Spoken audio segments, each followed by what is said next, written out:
Hi everyone, कैसे हैं आप सभी। आई होप बहुत अच्छे होंगे और मन लगा के पढ़ाई भी कर रहे होंगे, क्योंकि मैंने तो सुपर टेट के लिए अपनी पढ़ाई शुरू कर दी है और मुझे जितना भी टाइम मिलता है वो मैं अपनी पढ़ाई को दे देती हूँ। क्योंकि देखो, मैं अपने टारगेट्स बना बना के पढ़ती हूँ और जितना टारगेट मैं बना लेती हूँ ना उतना मैं कंप्लीट भी कर लेती हूँ। सो आप लोग के बहुत सारे कमेंट्स आते हैं कि हम किस बुक को फॉलो करें, कौन सी बुक जो सही रहेगी सुपर टेट के लिए वो आप बता दो। तो देखो, मेरे पास में ना ये ओल्ड बुक है सुपर टेट के लिए, अग्रवाल एग्जाम कार्ड की, और इसी से मैंने जो है अभी देखा हुआ है, सब सिलेबस वगैरह जो है वो सब चीज़ें देख रखी है और क्वेश्चंस कैसे पूछे जाते हैं वो भी मैंने देखा हुआ है। लेकिन इसी का ना अपडेटेड वर्जन आ चुका है 2026 का, वो मैं आपको अभी बता देती हूँ और वो बुक आप ले लेना, क्योंकि उसमें ना जितना लेटेस्ट चीज़ें हैं वो सारी गिवन है।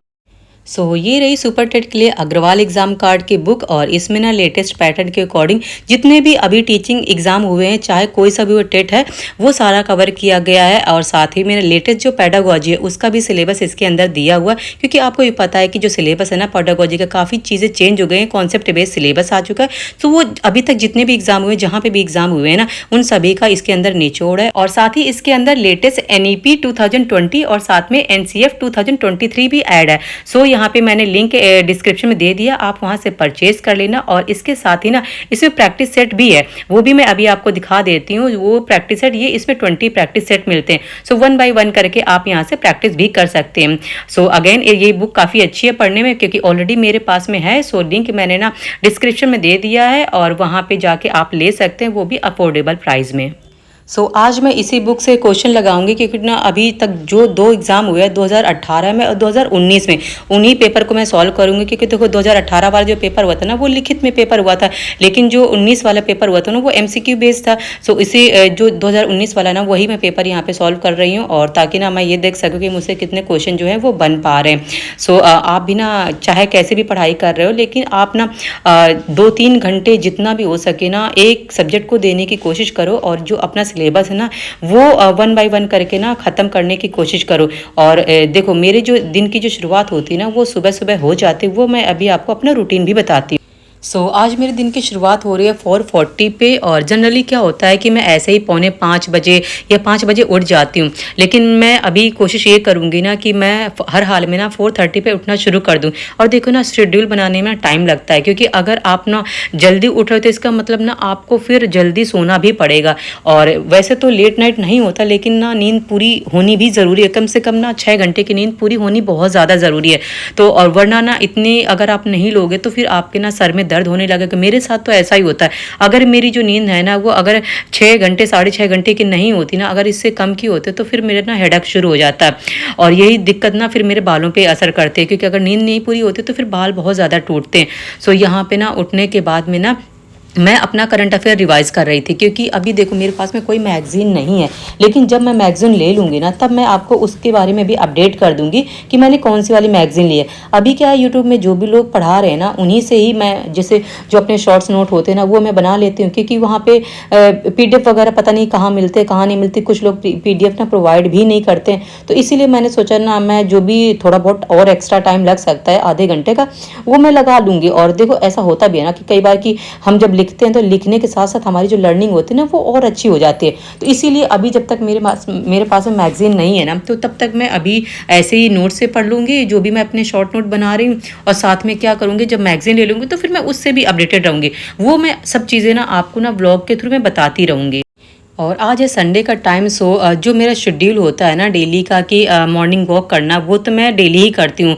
बाई चांस ही कभी होता है कि जब मैं स्किप कर देती हूँ, वरना क्या होता है, जैसे मैं सुबह उठती हूँ 1 घंटे का मेरे पास में रिवीजन होता है, मैं 5 से 6 जो है वो रिवीजन कर लेती हूँ। यहाँ पे ना मैं जो रिवीजन करने के बाद में फिर आ गई थी वॉक पे, क्योंकि ना जैसे अभी क्या है, मौसम बहुत अच्छा हो रहा है, और सुबह सुबह जैसे बहुत ज़्यादा जल्दी तो नहीं जा सकते, क्योंकि फिर मैं वही है ना कि अगर जल्दी जाने का मतलब है कि फिर और आप जल्दी उठो, क्योंकि फिर मैं जल्दी उठ के अपनी पढ़ाई करती हूँ। पढ़ाई करने के बाद फिर जैसे ही होता है कि अब बाहर जाने का टाइम आ गया, तो मतलब मैं बाहर चली जाती हूँ वॉक करने का। और जब स्कूल टाइम होता है, मतलब जैसे कि वर्किंग डे होता है मंडे से लेकर सैटरडे में, उस टाइम पे क्या होता है, मैं पढ़ाई करने के बाद सीधा किचन में आ जाती हूँ, क्योंकि ना 6 बजे हर हाल में किचन में तो पहुँचना ही होता है, क्योंकि फिर लंच तैयार करना होता है, बेटी स्कूल जाती है। सो उसको 7:30 तक हर हाल में रेडी भी करना होता है, उसकी चोटियाँ वगैरह बनानी होती है, उसको तैयार करना था, लंच बॉक्स वगैरह, मतलब 1.5 घंटा पता ही नहीं चलता है। लेकिन आज क्या है, वो फिर मैं जल्दी चली गई थी क्योंकि आज तो संडे है, छुट्टी वाला दिन है। तो वहाँ से वापस आने के बाद में ना मैंने झाड़ू लगाया, पोछा लगाया, और ये वाला जो मॉप है ना, मैं इसी से खड़े खड़े पोछा लगाती हूँ। ये ना काफ़ी अच्छा मॉप है, अगर आपको भी लेना है ना तो मैं इसका प्रोडक्ट जो है वो टैग कर दूँगी डिस्क्रिप्शन में, आप वहाँ से भी ले सकते हो, क्योंकि ये इससे ना टाइम बहुत बचता है। मैं अपना पर्सनली बताऊँ ना, जैसे कि क्या होता है कि अगर हम बैठ के जैसे पोछा लगाते हैं, मैं तो अब नहीं लगा पाती बैठ के, क्योंकि पहले लगाती थी। अब भाई मेरे से लगता नहीं है, मैं खड़े खड़े ही पोछा लगाती हूँ, और ये बहुत जल्दी लग जाता है। सो यहाँ पे ना जो भी काम होगा वो फटाफट काम करने के बाद में ना, अब बेटी भी उठ गई थी और देखो टाइम भी हो जाता है, कम से कम 1-1.5 घंटा हो जाता है ना यहाँ पे झाड़ू पोछा लगाने में। सो वो कहने लगे कि मम्मा भूख लग रही है, तो मैंने कहा चलो ठीक है, कोई बात नहीं है, अब संडे है तो मैं संडे को बहुत जल्दी मैं क्या भी बना सकती हूँ। तो मैंने ना उधर आलू किचन में बॉईल करने के लिए रख दिया था, और मैंने कहा जल्दी से मैं पोछा लगा दूँगी, लेकिन उसके लिए भर के लिए जैसे 2 पराठे वो खाएगी, तो उसके लिए मैं फिर आलू के पराठे सेक दूँगी। इसके बाद फिर नहा धो के फिर अपनी पढ़ाई करूँगी। सो यहाँ पे आ गई थी किचन में, और सारी जो तैयारी थी वो मैंने कर लिया था। और जनरली क्या होता है, पराठे में बहुत ज़्यादा टाइम लगता नहीं है। आलू का जो भरता होता है वो उसको अच्छे से मैश करके ना, उसमें जितने मसाले डालने होते हैं वो डाल के फटाफट आटा गूँथ के ना, उसके लिए मैं रोटी मतलब सॉरी पराठा बना दूँगी आलू वाले, तो वो खा लेगी। और देखो मेरा यही जनरली रूटीन होता है। और देखो आप लोग भी हाउस वाइफ होंगे जो इस वीडियो को देख रहे होंगे ना, उनका भी जनरली यही सेम रूटीन होता है। अपनी पढ़ाई के साथ साथ अपने घर के काम भी मैनेज करने होते हैं।